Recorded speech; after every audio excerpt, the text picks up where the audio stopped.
Considerations. Number one, consideration of a community economic development implementation grant from the DeKalb County Community Foundation. Can I have a motion to bring it to the floor? So moved. Second. Moved by Alderman Verbeek, seconded by Alderman Smith. City Manager, and I know we have representatives of Opportunity DeKalb here as well. We do. It looks like, yep, and the DeKalb County Community Foundation. So. Yes, we do. They're available to answer any questions you may have. I'll do my best to set this up. In the background, you can follow the story in an abbreviated way. As you know, our DeKalb County Community Foundation, which has existed since 1993, has been the rock in terms of many of our not-for-profits in our county, throughout our county, and that includes, of course, the city of DeKalb, in terms of supporting quality of life, a social net that is a rival to any county in the state. And along the way, the boards, which consist of volunteers from different parts of the county geographically and from different walks of life within the county, annually look at the resources that they accrue, private philanthropic resources that they would like to disperse to needed agencies around the county. And back in 2016, a little different time, some of our county communities still trying to climb out of the back end, I guess you'd say, of the housing crisis from 2008 to 2010, and DeKalb was one of those. Came up with a total of $300,000. They wanted to make an impact, the board of DCCF, and gave every community and the county in DeKalb County $20,000 grants to help create if they had economic development plans, to refine them. If they didn't, to help them, maybe in some cases hire a consultant help and so forth, or just work with their colleagues around the county. It was very successful. The city of DeKalb used its $20,000, I think, in a constructive way, and the details are in your background. In 2021, the foundation launched phase 2 of their grant program, and that ends at the end of this year in 2024. Another $300,000 was allocated, and in this case, it was to fund, generally speaking, implementation projects that grew out of those economic development plans. And the city of DeKalb has not used its $20,000 yet. Our focus, as you well know, as well as anybody in the room, has, in terms of social impact and economic impact, has been the Annie-Glidden North neighborhood. And in 2021, things were much in flux. We were on the verge of tearing down Hunter Hillcrest, and there were a lot of things, but the plan for what to do with the property and how to market and so forth were still a matter of conversation. Here we are several years later, and we're approaching the deadline, and we have a very viable use for that money. Back at the end of last year, as you know, the council was given a proposal which the council unanimously approved to support the Opportunity DeKalb Board, which was aligning with was creating the Project Launchpad, which was to help persons, social entrepreneurs, I guess you would say generally, persons who had something that they wanted to do, and through their own initiative, they wanted to see if they could create a business that would have life and vitality and serve the residents of the neighborhood. And with that in mind, we allocated $125,000 back in late November of last year. The program has launched its first participants have gone through the Rising Tide Capital program, which is a 12-week course, and details of that and also in your background. So what I would propose, and what Opportunity DeKalb and Chad Glover, who's here, the executive director of Opportunity DeKalb, would agree, is to allocate that remaining $20,000 allocation from the Community Foundation to help with the implementation, further implementation of that program, and specifically the purposes that have been encompassed by Project Launchpad, which, as I mentioned, are now being realized. This would be another shot in the arm to make sure that it is successful this year and next year and in the years to come. So I give this to you with our staff recommendation, and if you are so inclined, we hope you will support it as well. That was a wonderful summary. We have Dan Templin from the DeKalb County Community Foundation here. We also had Chad Glover from Opportunity DeKalb. If he missed something and you would like to address, happy to. Okay, thought it was a pretty good summary. Council, questions or comments on this? Yes, Alderwoman Zazada. So I was excited to see in the background that you have begun with a group. Can you tell us a little bit about that group, how far along they are and how that's going? You have to come up to the mic, Chad. Thank you very much for the question. So we did launch what we're calling the Breakthrough Community Business Academy this summer. The first cohort started just earlier this month.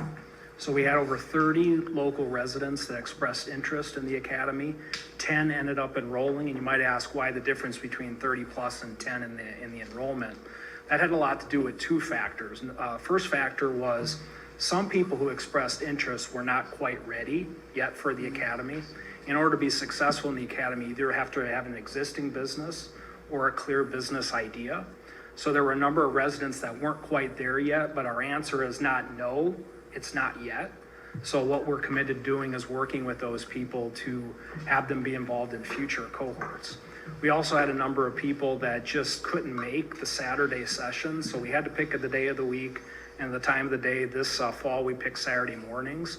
And there were some people that just with different life commitments couldn't make Saturday morning work. So we're already talking about, maybe in the spring we'll offer it on a weeknight to accommodate those additional schedules.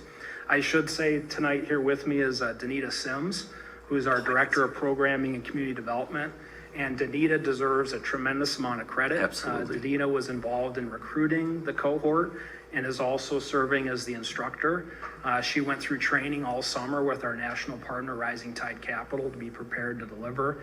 And I've been at the orientation in the first two sessions, and the excitement in the room from the community members that are participating is really awesome. And Danita is just doing a phenomenal job. So we're off to a great start. We're really excited. We know based on the interest that we can sustain this in the future.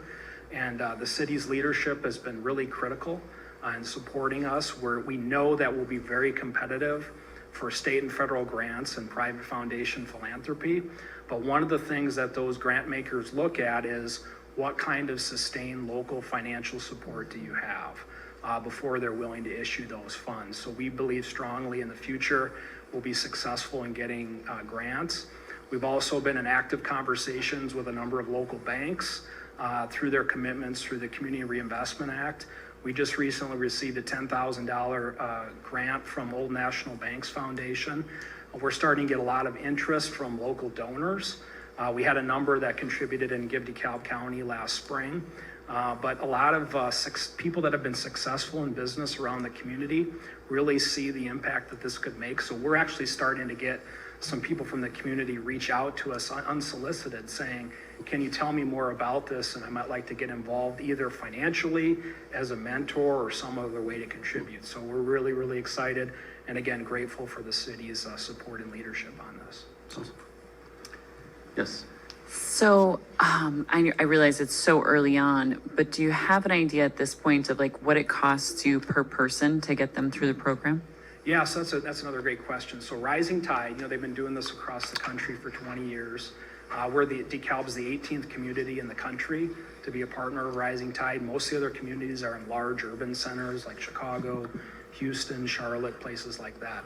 So Rising Tide's estimate and sort of the marketplace value of the experience that people are getting is about a $3,000 experience that they're getting.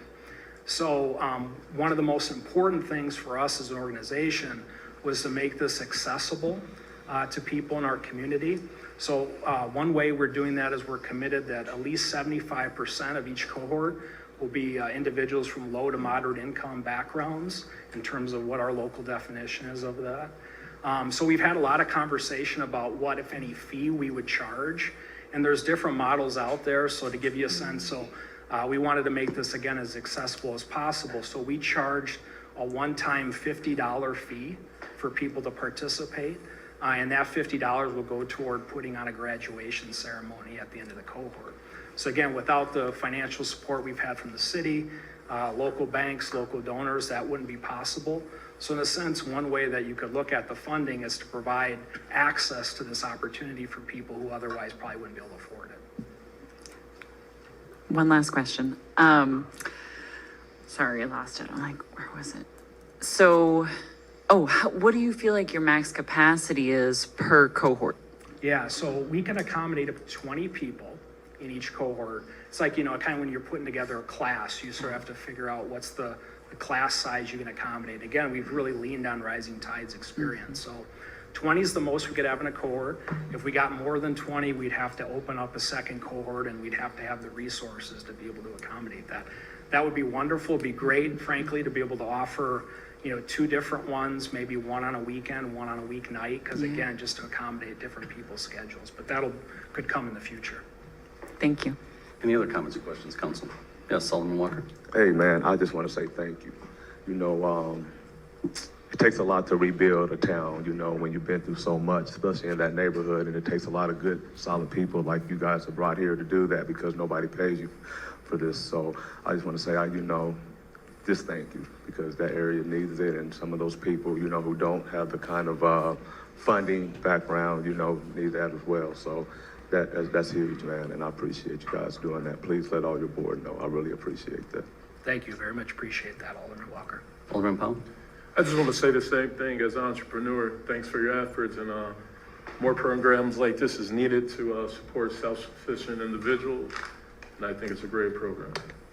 Thank you very much, Alderman Powell. Any others? Hearing none, well, it's a consideration. So yes. it's consideration, but it looks like there's a consensus. This is a good thing to do. And what we'll do is we'll put it into the budget and identify it as part of the community development budget. We'll be the bursar, if you will, working with the Community Foundation. And Chad, of course, will let us know and give us the necessary information to inch this out until it's all spent. Wonderful. Thanks, Chad. Thanks, Dan. Hearing that, we're good. You don't have to stay as well. I know both of you are extremely busy individuals, and I know Danita is even busier. So let's, you guys can go ahead and take off at this point if you so choose, or you can stick around and listen to water mains and things like that. So thanks again for all you guys do. Thank you very much. Appreciate it. Thank you. All right. Moving on to agenda item J, resolutions.